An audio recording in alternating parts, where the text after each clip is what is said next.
नीळावंती ग्रंथाची कथा. नीळावंती एक रहस्य. एक तरुण धनिक एका गावातून दुसऱ्या गावात प्रवास करत असतो. त्याची बैलगाडी मोडते आणि रात्री त्याच्यावर दरोडेखोर हल्ला करतात.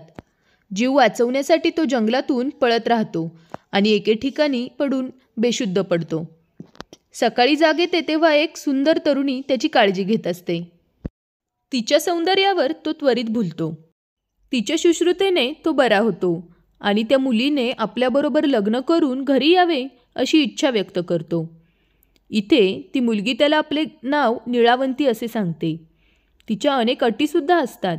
उदाहरणार्थ, रात्री ती त्याच्यासोबत झोपणार नाही आणि रात्री ती कुठे जाईल ह्याचा शोध घेण्याचा प्रयत्न त्याने करू नये. तो अटी मान्य करतो. अशा पद्धतीने नीळावंती गावात येते. तिचे सौंदर्य सर्वांनाच दैवी वाटते. नीळावंती दर रात्री शयनकक्षातून उठून बाहेर जाते. नीळावंती एक अतिशय दुर्मिळ प्रकारची याक्षिणी असते आणि पृथ्वीवर अडकलेली असते. पुन्हा आपल्या लोकात पोहोचण्यासाठी तिला काहीतरी गूढ ज्ञान आवश्यक असते, म्हणून रात्रभर भटकून ती आत्मे, भूते, इतर यक्ष इत्यादींकडून माहिती गोळा करते आणि लिहून काढते. हजारो वर्ष हेच केल्याने तिच्याजवळ अनेक गूढ विद्या असतात. अर्थात इतर भूते, सिद्ध आत्मे इत्यादी हे ज्ञान फुकट देत नाहीत. या ज्ञानासाठी तिला काही ना काही त्याग करावा लागतोच. कधी कुणाच्या प्राण्याचा बळी, तर कधी मोठे हवन, तर कधी स्वतःचे रक्त. खरे तर नीळावंतीला एका सिद्धाने सांगितले होते की ह्याच गावात तिला शेवटी आपल्याला पाहिजे असलेले ज्ञान मिळेल. म्हणून तिनेच धनिक तरुणाला मोहित करून गावात प्रवेश मिळवला होता. गावातील काही लोकांना मात्र हिच्याविषयी असूया वाटते आणि ते लोक तिच्या पतीचे का तिच्या विरुद्ध कान भरत असतात. गावातील काही प्राण्यांचा मृत्यूचा आळ ते खोटेपणाने नीळावंतीवर टाकतात. शेवटी नीळावंतीला समजते की आपल्या लोकात जाण्यासाठी तिला एक दिव्य नदी पार करावी लागणार आहे. ही नदी पार करण्यासाठी जी नाव लागते ती फक्त दिव्य आत्म्यांनाच दिसू शकते आणि पहिलं तरी जाण्यासाठी नाविकाला काही विशेष भेट द्यावी लागते. ही वस्तू कशी मिळवावी हे ज्ञानसुद्धा नीळावंतीला मिळते.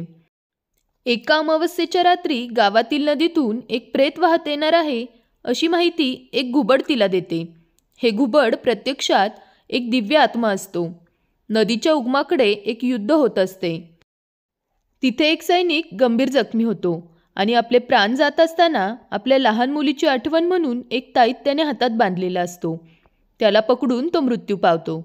त्या ताईतला सुद्धा एक इतिहास असतो, पण थोडक्यात तो ताईत दिल्यास तिला दिव्य नावेतून पैल तरी जायला मिळू शकते. नीळावंती रात्री नेहमीप्रमाणे बाहेर जाते, पण ह्यावेळी तिचा पतीसुद्धा उठून तिच्या मागोमाग जातो. तिला हे ठाऊक असते, पण ती त्याला थांबवत नाही. गावातील नदीच्या किनाऱ्यावर ते प्रेत वाहत येते आणि ती नदीतून उडी टाकून ते प्रेत ओढून आणते. हे दृश्य पाहून तिच्या पतीला किळस येते आणि तो येऊन तिला जाब विचारतो. नीळावंती त्या प्रेताच्या हातातून ताईत घेऊन पळून जायला बघते, पण इथे तिच्या अपेक्षेच्या विरुद्ध तिचा पती तिच्यावर जादूचा प्रयोग करतो. तिला जबरदस्त धक्का बसतो. तिचा पती, ज्याला ती सामान्य माणूस समजत होती, प्रत्यक्षात तो एक राक्षस होता. त्यालासुद्धा जादूविद्या येत होती आणि तो ती ताईत घेऊन पळून जातो. रागाच्या भरात नीळावंतीसुद्धा पक्षाचे रूप घेऊन सर्व काही मागे सोडून जंगलात निघून जाते. गावातील एक अर्धवट ज्ञान असलेला माणूस तिच्या सामानातून तिची ताडपत्रे गोळा करतो आणि त्यातील ज्ञान वापरण्याचा प्रयत्न करतो. त्या पत्रात हजारो लोकांकडून गोळा केलेले ज्ञान असल्याने त्याला काही स्ट्रक्चर असे नसते. काही पाने तर वाचण्यासारखी सुद्धा नसतात, तर काहींची भाषासुद्धा विसरलेली गेलेली असते. पण काही वर्षात त्यातील काही गोष्टी नीळावंती ग्रंथ नावाने प्रसिद्धीस पावतात. ह्या कथेत किती सत्य आहे याची कल्पना कुणालाच नाही, पण नीळावंती ग्रंथ दासबोध किंवा सहदेव भाडळी ह्याप्रमाणे एक व्यक्तीने मुद्देसूद पद्धतीने लिहिलेले पुस्तक नसून विविध वेगळे मंत्र जोडून केलेली एक विचित्र पोथी आहे असे सर्वच लोक मान्य करतात. धन्यवाद. कथा आवडल्यास लाईक, शेअर आणि सबस्क्राईब करा.